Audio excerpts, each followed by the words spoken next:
खडसेंचे जावं याद होते. किती वेळा देवेंद्रजींकडे गेले, मी साक्षीदार आहे. रात्री 1 वाजता 2 वाजता विनोद करायला पाय घराला कोण गेलं? मुंबईमध्ये 25, दिल्लीला 25 वेळा ते गेले. अक्षरशः लोटांकडे घरामध्ये दिले तू वाचवा म्हणून गेले नाही. तेच म्हणतोय तुम्हाला की मग आता हा बलात्कार झाला त्याचा मोठा मासा मातोश्रीच आहेत का? तुमच्या बरोबर फोटो आहेत ना, आदित्यजी बरोबर फोटो आहे त्याचे, काही बरोबर फोटो आहे. मग आम्ही इतके मूर्ख कसं म्हणाला की त्याचे फक्त फळामुळे मातोश्रीमध्ये म्हणते बलात्काराचे असं वापर करू नका. आपल्याकडे 4 बोट आहेत आपले. आणि म्हणून मला असं वाटतं तुम्ही जर काही मूर्खपणा मारायला केला असेल तरी शिक्षणाला मिळेल ना. झाले कुणी जागा त्याच्यावर आतमध्ये येतो, पोलीस कारवाई करते. पण मग त्याचं मग जामनेर कनेक्शन आहे, हरिताचं जामनेर कनेक्शन आहे, नाशिक कनेक्शन आहे. आता मग काय त्यांचं टार्गेट मी आहे. गेल्या वेळी 2.5 वर्ष सरकार असताना काय केलं त्यांनी? पेन ड्राईव्ह गिरीश महाजनला संपवा. त्यांना संपवलं. देवेंद्र फडणवीस संपतात, ते दोघं संपले की बीजेपी संपते. हे तो चव्हाण आणि पोलीस अधिकारी वारंवार म्हटले आम्हाला आदेश आहे साहेबांचा, काही करा, याला संपवा, याला संपवा. असं संपत असेल त्याच्या गाडीमध्ये ड्रग ठेवून द्या, त्याला पकडा, त्याला 2 वर्ष मोक्कामध्ये टाकून द्या, एनपीडीए मध्ये टाकून द्या. हे सगळं त्यांनी वारंवार पिक्चर सरकारसोबत ठेवलेलं आहे. त्याच्यामध्ये कोण तुम्हाला माहित आहे. आता मला ते म्हणतं नाव घ्यायचं नाहीये, त्याची काही थोडी किंमतही राहिलेली नाहीये. पण मला असं वाटतं की असे खेळ करू नका. तुमच्या किंमत आहे, ताकद आहे, तुम्ही समोर या, लढा, राजकारण आपण करू, लोकांचा कौल घेऊ. पण अशा पद्धतीने कोणावर इतकं जीवघात करायचा, संपवायचं. मला तर मोकळा जाऊन टाकला होता. त्या सांगितल्याच्या म्हणून आम्ही कसं फसवलं आम्ही गिरीश महाजनांना म्हणून हे आपण ऐकलेलं आहे. काय 500 विषयावर करायचं आले होते. त्याच्या पत्नी आले होते, त्याचा मुलगा आला होता. 2-3 तास बसलेली भेट टाकण्याची गाड्या तयार नव्हते. मला आधी सांगितलं की तिच्या मिसेसला ते मुलाला खूप दुःख आहे, एन्जिओप्लास्टी करायची आहे.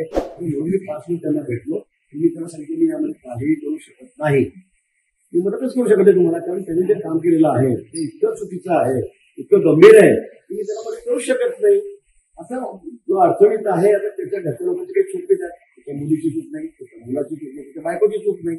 आता हा मुंबईमध्ये येऊन पुण्यामध्ये येऊन काय करतो हे त्यांना काय माहिती, इथे म्हणणार नाही, त्याला दोष देणार नाही. पण माझ्याकडे जे नक्की आले त्यांनी खूप विरोध केला, खूप रडल्या. त्यांच्या पत्नीचे खूप खडसेंचे जावं याद होते. किती वेळा देवेंद्रजींकडे गेले, मी साक्षीदार आहे. रात्री 1 वाजता 2 वाजता विनोद करायला पाय घराला कोण गेलं?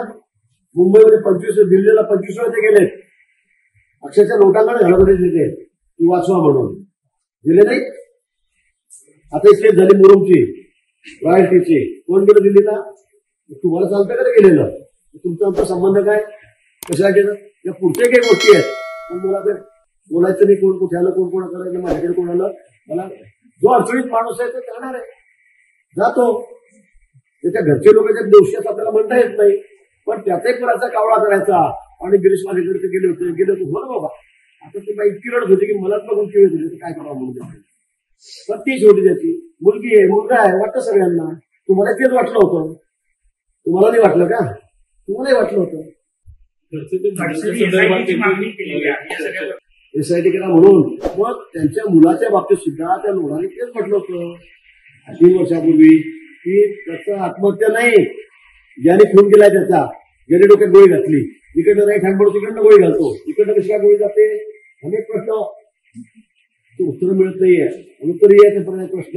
पण मला त्यात जायचं नाही, त्याचा कौटुंबिक वाद आहे आणि त्या खालच्या करायचं नाहीये, आम्हाला त्यात जायचं नाही. पण मग त्याची पण चौकशी करू आपण, याची करा. त्या माणसाने काय शेण खाल्लं, कोण कोणाकडे काय कसं तो नशेत राहतो, काय केलं काय नाही, ठीक आहे ना. पण तुम्ही विनाकारण जर गिरीश महाजनला टार्गेट करायचंय, त्यालाच बदनाम करायचंय, तर मग आमची तयारी आहे ना. आज तुमची साठी करा.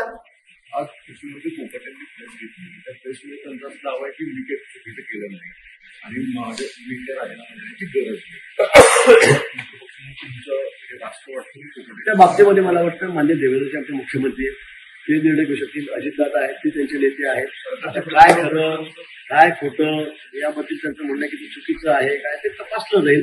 ते मला वाटतं त्या संदर्भामध्ये आमचे दोन्ही उपमुख्यमंत्री महोदय अजितदादा गटाचे ते आहेत, ते या बाबतीमध्ये योग्य निर्णय घेतील. सरकार प्रतिनिधीला प्रश्नचिन्ह होतो. खरं म्हणजे अशा गोष्टी व्हायलाच नको.